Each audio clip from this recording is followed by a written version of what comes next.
परम पूज्य श्री गुरुदेव भगवान के श्री चरणों में दंडोत प्रणाम करते हुए मैं इस समय दुर्वासा आश्रम में आया हुआ हूँ। परशुराम सहित शिव पंचायतन मंदिर में गुरु जी से कुछ प्रश्न है। गुरु जी से प्रश्न है, गुरु जी ब्रह्म मुहूर्त का समय कितने बजे से कितने मिनट तक होता है? ब्रह्म मुहूर्त के बाद में लोग संध्या का समय बताते हैं, तो संध्या क्या क्या समय है, कितने बजे तक कितने मिनट तक? सुबह प्रातः काल गुरु जी। फिर सायंकाल संध्या क्या क्या समय है गुरु जी? कृपया गुरु जी मार्गदर्शन कीजिए इस प्रश्न का। वाग्देव्यै नमः। परशुराम शिव पंचायतन देवताभ्यो नमः, गुरुभ्यो नमः।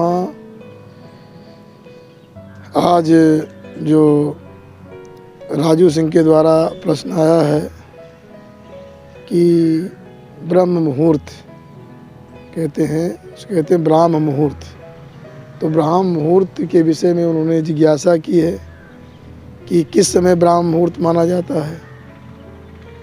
तो मैं बताना चाहता हूँ, ब्राह्म मुहूर्त पहले समझना चाहिए क्या चीज़ है, क्या वस्तु है। ब्राह्म मुहूर्त मतलब होता है कि ब्रह्मणा और मुहूर्तः ब्राह्म मुहूर्त है, जो ब्रह्मा का मुहूर्त है या ब्रह्म का मुहूर्त है उसे ब्राह्म मुहूर्त कहते हैं। ब्रह्मा संबंधी जो मुहूर्त होता है, ब्रह्म संबंधी जो मुहूर्त है उसे कहते हैं ब्राह्म मुहूर्त। तो ये ब्राह्म मुहूर्त बहुत ही पवित्र होता है, बहुत दिव्य होता है।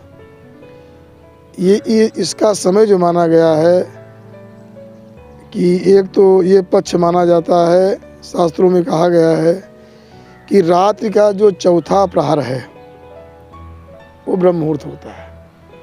रात्रि को 4 भागों में बांट दीजिए, तो अंतिम वाला जो चौथा भाग होता है उसे कहते हैं ब्राह्म मुहूर्त।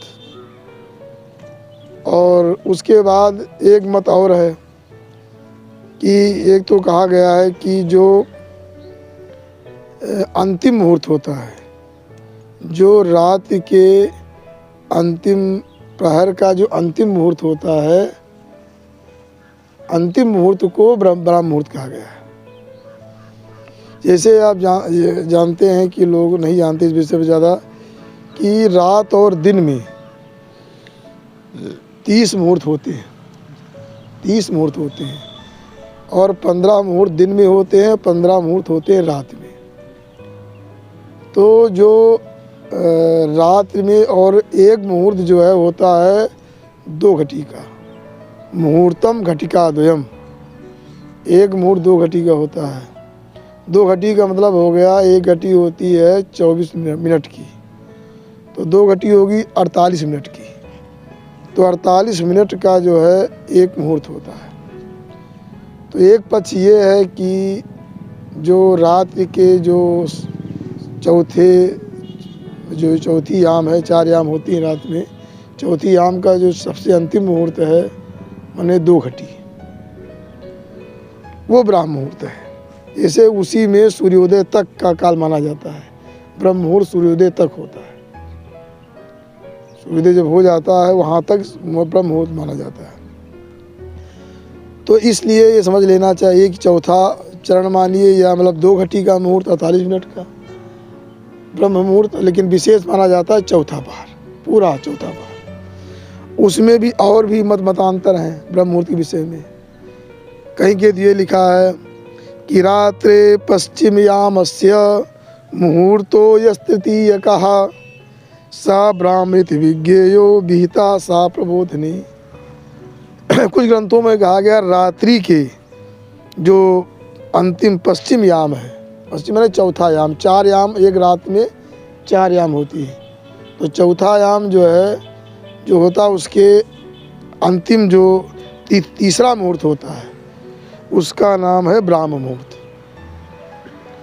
तो तीसरा क्या, जिसे 4 से कम, 4 में 4 चौक 16 हो जाएगा अगर करें, 15 मुहूर्त रात भर में होता है, तो 4 से कुछ कम एक याम में 4 मुहूर्त से कुछ कम काल होता है, तो उसको 3 कह दिया गया।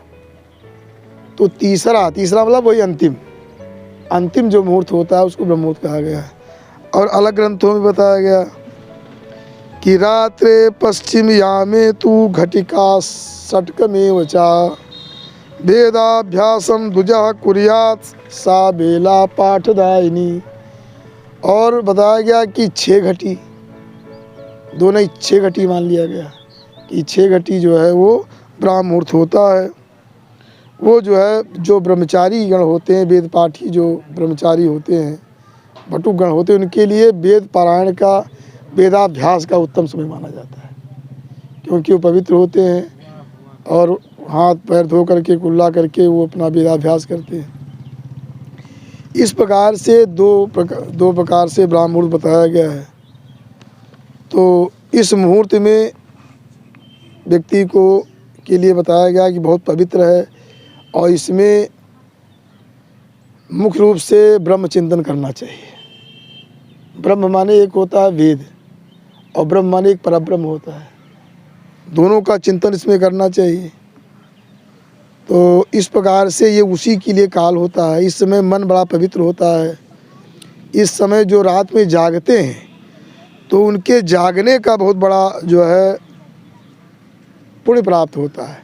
अगर कुछ आप सत्कर्म नहीं कर पा रहे हैं लेकिन ब्राह्म मुहूर्त में अगर आप जाग जाते हैं तो जागने का भी बहुत बड़ा पुण्य होता है, क्योंकि बताया गया है कि ब्राह्मे मुहूर्ते या निद्रा सा पुण्य क्षय कारिणी।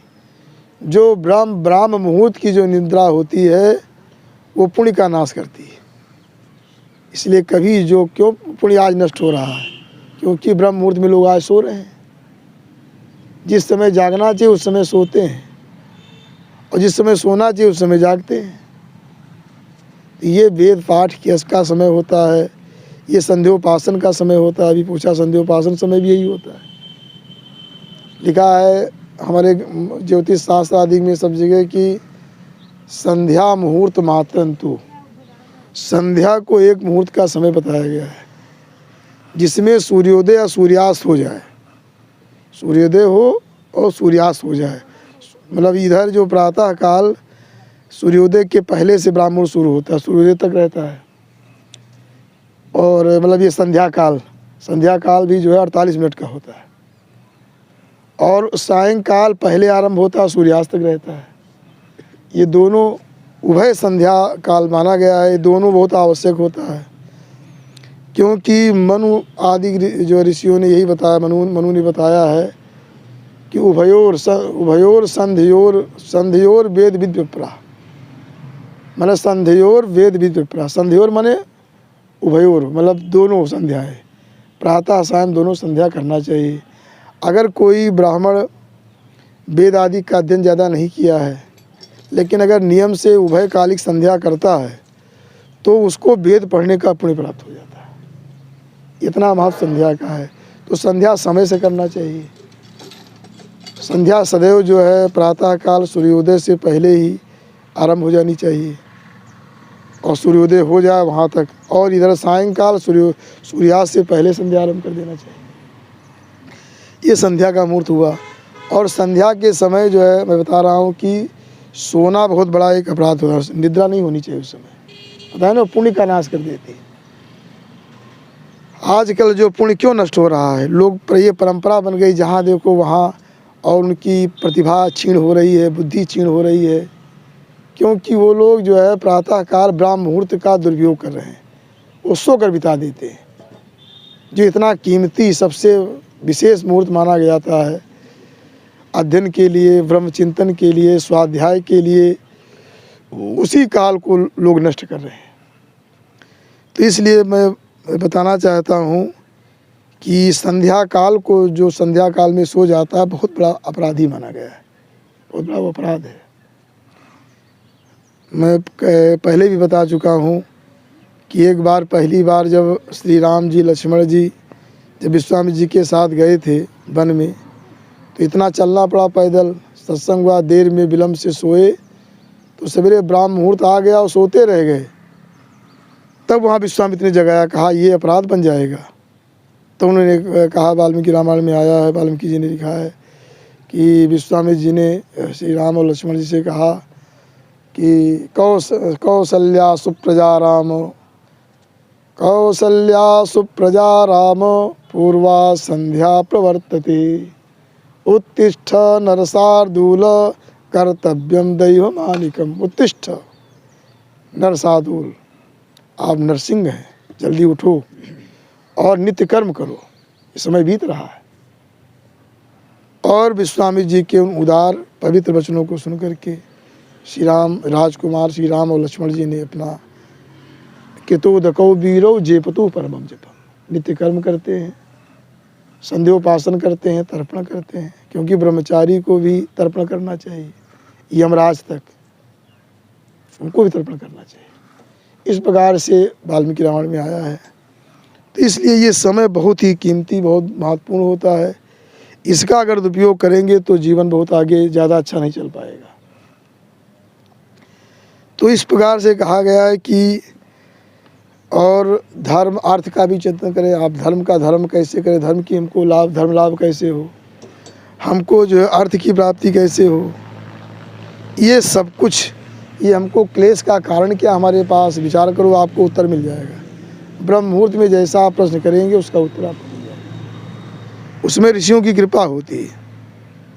इसलिए एक बात और बताया गया है, जैसे आप उदाहरण के लिए कहा गया है कि देखते हैं कि जैसे पद्म माने कमल, कमल प्रातःकाल खिल जाता है, प्रातःकाल जग जाता है वो कमल, प्रातःकाल ब्रह्म मुहूर्त में जगता है वो, और सूर्य होते होते उदय होते एकदम खिलने लगता है, खिल जाता है वो। तो कहा गया पद्मम प्रातः प्रबुद्धम भी श्रेत श्री गुणाश्रयम। तो श्री लक्ष्मी शोभा को वो अपने अंदर ग्रहण कर लेता है। कितनी शोभा उसके अंदर आती है, सूर्य के किरणें पहुंच जाती है, एकदम कितना सुंदर कमल लगता है। जो लक्ष्मी जी कमल में क्यों निवास करती, विचार करना चाहिए, क्योंकि कमल प्रातः प्रबुद्ध हो जाता, जग जाता है वो। लक्ष्मी जी पहुंच जाती है कि मैं यही निवास करूँगी। लक्ष्मी जी कमल वासिनी, कमल में निवास करती है। अगर लक्ष्मी जी को घर में बसाना है तो जल्दी जगो, प्रबुद्ध हो जाओ। लक्ष्मी जी छोड़ देंगे, जाओ श्रीहीन हो जाओ। श्रीहीन के क्या क्या करोगे जाकर के जीवन। तो अगर श्री को, लक्ष्मी जी को प्राप्त करना है तो ब्राह्म मुहूर्त में जगो। इसलिए जो है लक्ष्मी जी का निवास होता है, उसकी कमल की दिव्य शोभा होती है। तो इस प्रकार से कहा गया है कि इसका जो है चिंतन करना चाहिए। और इस समय जब प्रातःकाल अपना जब जगे तो जगने के बाद भी ये देखना चाहिए कि कौन मांगलिक वस्तुओं का पहले दर्शन करना चाहिए। एक तो पहले ये बताया गया है कि सबसे पहले जब व्यक्ति निद्रा को त्याग करता है तो बैठ करके अपने दोनों हाथों को देखना चाहिए और इस मंत्र को पढ़ना चाहिए कि कराग्रे बसते लक्ष्मी, कर मध्य सरस्वती, कर मूले स्थितो ब्रह्मा, प्रभाते कर दर्शनम। कि कर के अग्रभाग में लक्ष्मी जी का निवास होता है, कर के मध्य में सरस्वती जी हैं, कर के मूल में ब्रह्मा जी बैठे हैं। पूरी चीज़ यहीं पर बैठी हुई, सब कुछ सब यहीं पे, मतलब ब्रह्मा जी यहाँ सृष्टिकर्ता बैठे हैं, बीच में सरस्वती जी हैं, आगे लक्ष्मी जी। आपको क्या चाहिए, सब आपके हाथ में। अगर कहने का भाव ये, अगर पुरुषार्थ करोगे, समय से सवेरे जग गए, अपना नित्य कर्म किए और अपने कार्य में लग गए, तो ये सब कुछ आपके ये परिश्रम के अधीन है, पुरुषार्थ के अधीन है। तो आपको लक्ष्मी भी मिलेगी, सरस्वती ज्ञान भी मिलेगा और सारे पदार्थ आपको मिलेंगे। केवल ये देख कर नमस्कार नहीं करना, इसका ये रहस्य भी समझना है कि हम प्रणाम क्यों करते हैं। हाथ चलाओ, हाथ भी चलाना है, मतलब परिश्रम करना, केवल बैठे नहीं रह जाना है कि हाथ देख कर बैठ गया, काम खत्म हो गया। हाथ देखने इसलिए बताया गया है इस प्रकार से। और उसके बाद जब भूमि पर चरण रखना हो, ब्राह्मणों को दाहिना चरण रखना चाहिए भूमि पर, तो पहले भूमि को प्रणाम करना चाहिए। सब जानते होंगे, समुद्र बसने देवी पर्वतस्तन मंडिते विश्वपत्नी नमस्तुभ्यम पादस्पर्शम क्षमस्वे। पृथ्वी भगवान विष्णु की पत्नी मानी गई हैं, उनकी भार्या हैं, इसलिए उनको प्रणाम करना चाहिए कि मैं अपना चरण रख रहा हूँ, क्षमा करो, कल्याण करो हमारा। इस प्रकार से भूमि को प्रणाम करके और भी अपने जो गुरुजनों को प्रणाम करना चाहिए। एक बात मैं और बताना चाहता हूँ कि प्रातःकाल सबसे पहले एक अच्छा दर्शन होना चाहिए। जब अच्छा दर्शन आप करेंगे तो सब मांगलिक पूरा जीवन आपका पूरा दिन जो है मांगलिक हो जाएगा। तो कुछ मंगल वस्तुएं होती हैं, उनको सबसे पहले देखना चाहिए। मंगल वस्तुएं गिनाई गई हैं, जैसे कहा गया है कि श्रोत्रियम शुभगाम गांचा वाहनिमग्निचितिम तथा पातुरुत्थाया पश्चेत आपदभ्यासः प्रमुच्यते। जो इनका दर्शन करता है प्रातःकाल, जैसे क्या श्रोत्री ब्राह्मण का दर्शन करे। श्रोत्री ब्राह्मण होता है कि जो ब्राह्मण ब्राह्मणी से उत्पन्न हो। आज वाला ब्राह्मण ना हो कि कोई मंदिर पुजारी बना दिए, किसी को मंदिर पुजारी बना के बैठा दिए। आजकल चल रहा है ना मंदिरों में, जिसको वो ब्राह्मण नहीं हो गया कि वो वैकल्पिक ब्राह्मण नहीं, जो वास्तविक ब्राह्मणी और ब्राह्मण से उत्पन्न वो ब्राह्मण, और उसका विधिवत संस्कार हुए हो, उपनयन संस्कार, और वो वेद का ज्ञाता हो, जो तीनों से संपन्न हो, उसे कहते हैं श्रोत्री ब्राह्मण। जन्मना ब्राह्मणो गेयः संस्कारैर्द्विज उच्यते विद्या याति विप्रत्वम त्रिभी श्रोत्री उच्यते। तीनों मिलाकर के श्रोत्री ब्राह्मण होता है। तो श्रोत्री ब्राह्मण का दर्शन करना बहुत ही वो मंगलकारी होता है। और वैकल्पिक ब्राह्मण नहीं जो ब्राह्मण बनकर बैठ गए। आजकल लोग सबको ब्राह्मण मान लेते हैं, जो भी है नहीं ब्राह्मण है लेकिन वो पुजारी या साधु बन गए, कहेंगे ब्राह्मण है। और कोई अनुचित कार्य वो करते हैं, लेकिन आएगा ब्राह्मणों पर कि ब्राह्मण अनुचित कार्य कर रहे हैं। जेल जा रहे हैं दूसरे वर्ण के लोग जो मतलब कर रहे हैं, लेकिन सारा आरोप ब्राह्मणों पर आ जाता है। अरे तो ये नहीं, तो ये समझना चाहिए। तो इस प्रकार से सुभगा जो सौभाग्यशाली स्त्री होती है उनका दर्शन करना चाहिए। सौभाग्यशाली स्त्री प्रातःकाल दर्शन उनका करना चाहिए। और सबसे बढ़िया सुंदर गाय का दर्शन करना चाहिए। इस प्रकार के गाय के दर्शन बड़ा पवित्र होता है, उसमें सारे देवताओं का निवास होता है। गाय का स्पर्श भी करना चाहिए। अग्नि का दर्शन करना चाहिए, अग्निहोत्र का दर्शन करना चाहिए। इस प्रकार से इन सब का दर्शन करने से व्यक्ति आपत्ति से दूर हो जाता है। आपदभ्यासः प्रमुच्यते, आपत्ति से दूर हो जाता है। और पक्षियों में भी बताया गया इनका दर्शन प्रातःकाल बड़ा अच्छा माना जाता है। कौन कौन? भारद्वाज मयूराणाम चासस्य नकुलस्य च प्रभाते दर्शनम श्रेष्ठम वाम पृष्ठे विशेषतः। बताया गया है कि भारद्वाज नाम का पक्षी होता है ना, मयूर का दर्शन बड़ा उत्तम माना जाता है। चास नाम का पक्षी और न्योला, इनका दर्शन जो है प्रातःकाल बहुत श्रेष्ठ माना जाता है। अगर बाएं भाग में दिखाई पड़े तो और श्रेष्ठ, वाम भागे विशेषता। दर्शन होना तो उत्तम है ही है, लेकिन अगर बाएं भाग में दिखाई पड़े तो ज़्यादा उत्तम, विशेष उत्तम माना गया। इस प्रकार से मंगल हैं बताया, जैसे ब्राह्मण, गौ, अग्नि, सोना भी बहुत उत्तम माना जाता है।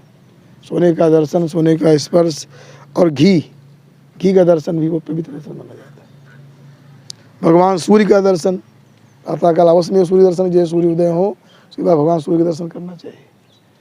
अगर संध्या पहले कर चुके हो तब भी भगवान सूर्य का दर्शन अनिवार्य होता है। और जल का दर्शन करना चाहिए। पवित्र जल, गंगा जल घर में अवश्य रखना चाहिए। सरयू जल, गंगा जल कोई रखना चाहिए, उसका भी दर्शन करना चाहिए। और लिखा राजा का दर्शन भी उत्तम माना जाता है, जब उसमें राजा क्या हमारे यहाँ। तो इस प्रकार से ये बताया गया है।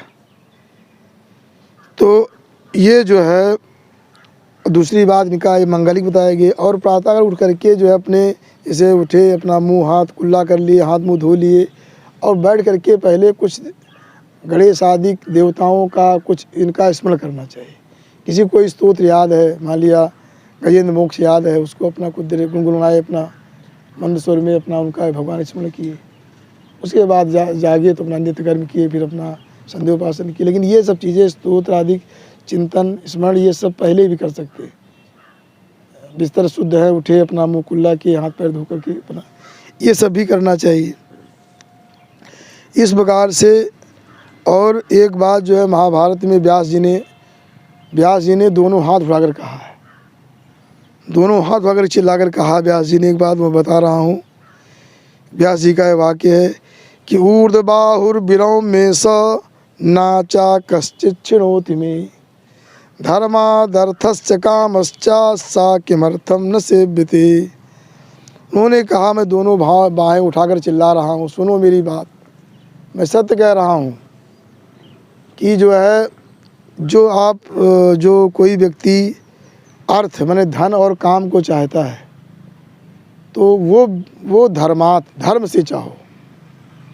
आपको धन चाहिए, धर्मानुकूल ही चाहिए, धर्मानुकूल धन का संग्रह करो, नहीं तो ना इस लोक में कोई लाभ होगा ना परलोक में। इसलिए जो भी धन कमाओ धर्म से धन कमाओ। आपका धन जो है धर्म से युक्त होना चाहिए। काम भोग करो, धर्म के अनुसार करो। ये जो अर्थ और काम स्वतंत्र नहीं है, वो ध्यान रखो। मैं जो व्यास जी ने दोनों भुजाएं उठा करके कहा भाई धर्म के द्वारा ही, धर्म से संबंधित आपका जो है धन का उपार्जन होना चाहिए। और काम का भी जो है काम भोग करो धर्म के अनुसार, और नहीं तो अगर मनमुखी अर्थ को कमाओगे, कैसे भी कमाना है, तो लोग उसको कहते हैं अर्थ पिशाच। ये व्यक्ति क्या है? अर्थ पिशाच है, अर्थ के लिए पिशाच है, उसी को लोग कहते हैं राक्षस है। जो काम भोग के लिए दूसरे की कन्याओं को, स्त्रियों का अपहरण करना, बलात्कार करना, ये सब चीज़ें जो है ये राक्षस हैं। जो हमारा सनातन धर्मावलंबी जो होते हैं वो धर्म के अनुसार ही विवाहित पत्नी के साथ ही काम सुख का अनुभव करते हैं। इस प्रकार से बताया गया, चाहे अर्थ हो और चाहे काम हो, धर्म के अनुसार ही करना चाहिए। व्यास जी का ऐसा वाक्य। इस प्रकार से ये और धर्म का चिंतन प्रातःकाल अवश्य करना चाहिए। धर्म का त्याग कभी नहीं करना चाहिए, क्योंकि सुख धर्म जो है नित्य है। वो धर्म सदैव जहाँ भी जाएंगे धर्म आपके साथ रहेगा। कहीं भी किसी योनि में, अगर कुत्ते योनि में चले गया कोई व्यक्ति, ज़्यादा अपराध कर दिया, कुत्ता बन गया, तो भी उस अगर धर्म किया है तो उसको ऐसी गाड़ी पर चलेगा, वो साबुन से नहलाया जाएगा, विशेष से खाने उसको मिलेगी। कुछ गलत किया था कुत्ते को नहीं गया, लेकिन जो पुण्य किया था वो उसको वहाँ लाभ मिलेगा। तो कहीं व्यक्ति कहीं भी जाएगा, अगर धर्म उसके साथ है तो उसको उसका लाभ मिलेगा। इसलिए धर्म को सबसे प्रधान माना गया है। और इस प्रकार से मैं बता रहा हूँ कि धर्म करना चाहिए, धर्म का चिंतन करना चाहिए। और प्रातःकाल इन सभी जो देवताओं का कुछ स्मरण करना चाहिए, पाठ करना चाहिए। इसे ये ग्रहों का भी स्मरण करना चाहिए, बताया गया है। ग्रहों का जिसे कहा गया है कि ब्रह्मा मुरारिस्त्रिपुरांतकारी भानु शशि भूमि सुतो बुधश्च गुरुश्च शुक्रा शनि राहु केतवः कुर्वन्तु सर्वे मम सुप्रभातम। इन सभी ग्रहों से ब्रह्मा माने ब्रह्मा, मुरारी माने भगवान विष्णु, त्रिपुर का वध करने भगवान शिव, और ये ग्रह, इनका स्मरण करना चाहिए कि हमारा ये प्रातः का सुप्रभात मंगलमय हो। अवश्य मंगलमय होगा, इनका स्मरण करो। और भी ऐसे इन ऋषियों का नाम बताया गया है कि भृगुर वसिष्ठा क्रतुरंगिराश्च मनु पुलस्त्या पुलहश्च गौतमः रैभ्यो मरीचिश्च वनश्च दक्षा कुर्वन्तु सर्वे मम सुप्रभातम। हमारा सुंदर प्रभात करो। इन सब का ऋषियों का नाम लेना चाहिए। भृगु जी, वशिष्ठ, क्रतु, अंगिरा, मनु, पुलस्त, पुलह, गौतम, रैभ, मरीचि, चवन, दक्ष, ये सब। आगे और भी ऐसे गिनाए गए बहुत सारे श्लोक हैं कि सनत कुमारा सनका सनंदना सनातनोप्या सुरिपिंगलौ च सप्तस्वरा सप्तरसातलानि कुर्वन्तु सर्वे मम सुप्रभातम। जो ये चारों कुमार हैं, आसुरी, पिंगल, सप्तस्वर, 700 स्वर है, सप्तरसातल है, ये सब हमारा मंगल करे, ये शुभ सुंदर हमारा प्रभात करे, पूरा दिन हमारा मंगलमय हो। इस प्रकार से बहुत सारे श्लोक हैं कि सप्तार्णवा सप्तकुलाचलाश्च सप्तर्षयो द्वीप बनानि सप्त भूरादिकृत्वा भुवनानि सप्त कुर्वन्तु सर्वे मम सुप्रभातम। सातों समुद्र हमारा प्रभात मंगलमय करे, हमारा दिन मंगलमय करे। सप्तकुलाचलाश जो सात मुखी पर्वत हैं, सप्तर्षि, सप्तद्वीप, और जो नीचे वाला पहले मंगवाया जाए, ऊपर के जो 7 लोग हैं वो सब जो है हमारा मंगल करें, सुन हमारा प्रभात मंगलमय हो। इस प्रकार से सबका स्मरण करना चाहिए प्रातःकाल।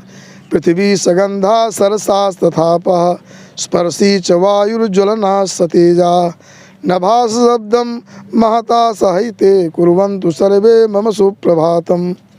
इसमें गिनाया गया है पृथ्वी जो गंधवती पृथ्वी, और रस जिसका गुण है वो ऐसा जल। पृथ्वी का गुण है जो गंधवती पृथ्वी, गंध सहित पृथ्वी, और रस सहित जल, स्पर्श गुण सहित वायु, और तेज ज्वलन गुण सहित जो तेज, शब्द सहित जो नभ, ये सब मिल करके हमारा मंगल करें, हमारा सुप्रभात हो। इस प्रकार से इन सब और सारी देवताओं का स्मरण करना चाहिए, और जो चिरजीवी उनका स्मरण करना चाहिए। जो बताया गया है, आज एक जने पूछ रहे थे कि हनुमान जी की मृत्यु कब हुई, कैसे? हमने कहा ऐसे मूर्ख लोग पूछ बैठते हैं, ये सब चिरंजीवी हैं। अश्वत्थामा बलिर्व्यासो हनुमांश्चा विभीषणः कृपा परशुरामश्चा सप्तैते चिरजीविना सप्तैतान् संस्मरे नित्यं मार्कंडे मथाष्टमं जीवेत वर्षतम साग्रमप मृत्यु विवर्जिता।